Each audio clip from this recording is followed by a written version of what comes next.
Wakened up all sorts of memories for me, and I can't tell you how many, just watching that.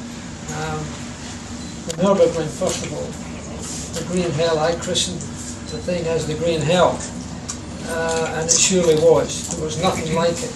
When, you know, racing drivers live with blinders. I think Nicky used some good words on that to describe from where he came to where he is today.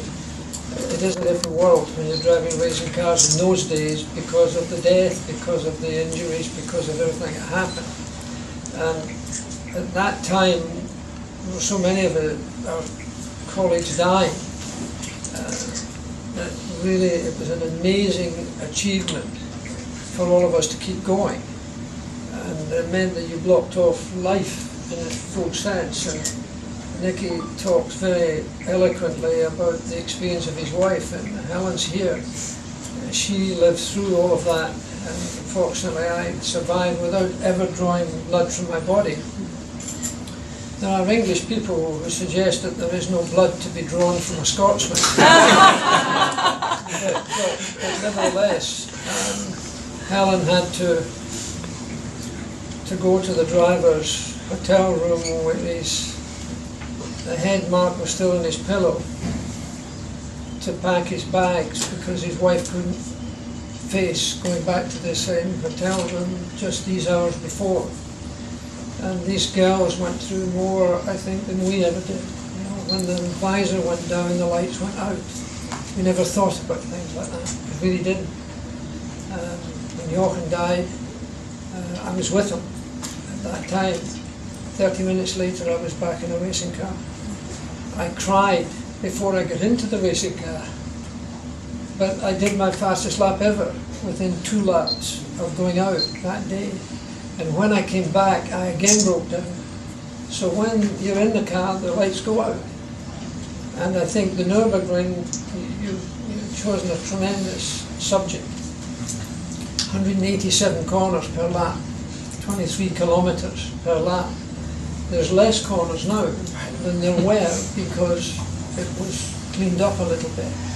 But when I left home to go to the Nürburgring in August, every time I looked in the mirror and wondered whether I would ever come back.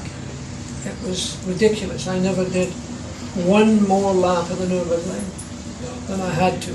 I did the short loop and came back in because I had just been on the very edge of everything. To do a quick lap, Jim Clark, who 50 years ago, just a few days ago, won his second World Championship, and that year he also won the Indianapolis 500. Jimmy was the first man to do 100 miles an hour, average round the Isle of Man, and I was this much away from being able to have done that. I did 99.9 miles an hour, and I knew I was wanting going out to do the 100, and before I got out, Jimmy did it. But to do that round the ring in those days was one big deep breath. You could hardly really breathe too many times. I'm a dyslexic. I can't read or write. I don't know the alphabet. I can't remember the national anthem words. I can't do them. But I can remember every single gear shift, every single braking distance at the Nürburgring. Right now, I could go right through every one of them. It's so ingrained into you once you've done it.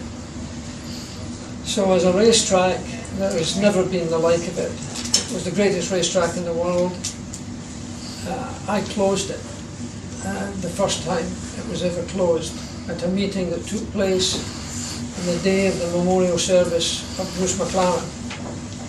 And all of the drivers were scared stiff about closing the Nürburgring. But we felt if we raced at the Nürburgring, we couldn't possibly ask other racetracks to improve their safety or to put barriers up or to have runoff areas or remove objects. Because if we went to the Nürburgring, everybody was going to say, well, why should we do it if you're racing in the Nürburgring? And it was a very narrow margin as to whether we would race at the Nürburgring that year. And that was 1970. And Jack Brabham was the man that hit the balance and just said at the end of it, because I said, I've got to have a vote, because I was the president of the GPDA at the time. And I said, if you vote for it, I'll resign from the BRDC because I cannot live with the idea of racing on a racetrack where they will do nothing. They wouldn't do one single thing to make it safer, because if they did one thing they would have to do the other. And finally Jack said, well, I have to go with Jackie, because if we do this we have no power over any other racetrack to look for better safety. And in those days we were killing people. We had 4 consecutive months of a driver dying in the same weekend. And we were a small group of people. We were a smaller group than lives today. We're worried about the number of cars on the track today. There was fewer cars even then.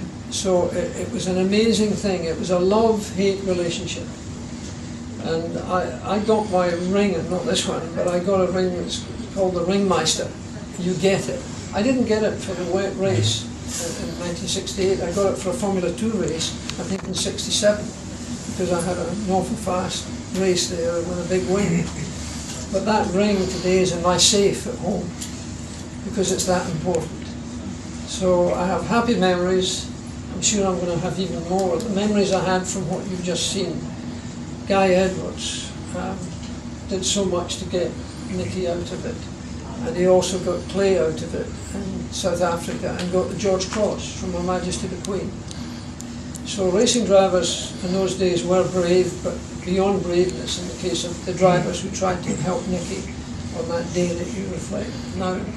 So for me the Nürburgring will always be the greatest. It will be the greatest challenge that racing drivers have ever made, whether it was Caraccio or Nuvolari, whether it was Fangio and Hawthorne and Collins, or whether it was Jim Clark or Graham Hill or myself.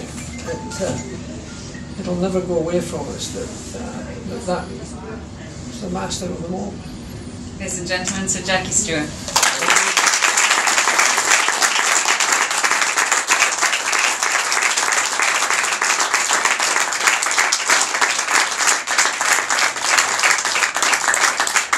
So much to look forward to. There's not much more to add. The Green Hell, the Nürburgring, the Nordschleife, whatever you want to call it. I was lucky enough to launch a supercar, a sort of £1 million supercar at the Geneva Motor Show 2 years ago, and it had all been going very well till the team boss, who I shall not name at this stage, got on stage and created chaos by saying, I know what we'll do, sub 7 round the Nordschleife, and you could see the colour drain out of all the McLaren, oh well, sorry I gave that away, McLaren engineers' faces as they suddenly thought, how on earth are we going to do that? And eventually they did it, but it doesn't matter if it's sports cars, supercars, Formula 1 cars, if it's 2015 or if it's decades ago. The Green Hell, the Nürburgring, is absolutely the star of the show, and it has been tonight. Thank you very much for your attention and time this evening, ladies and gentlemen, and I'll hand you back to Hans.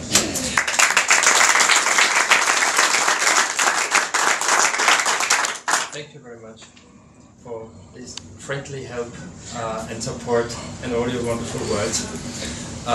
Thank you for coming and watching and listening, and I invite you now for networking, talking, drinking and a buffet. So thank you very much, and meet you outside.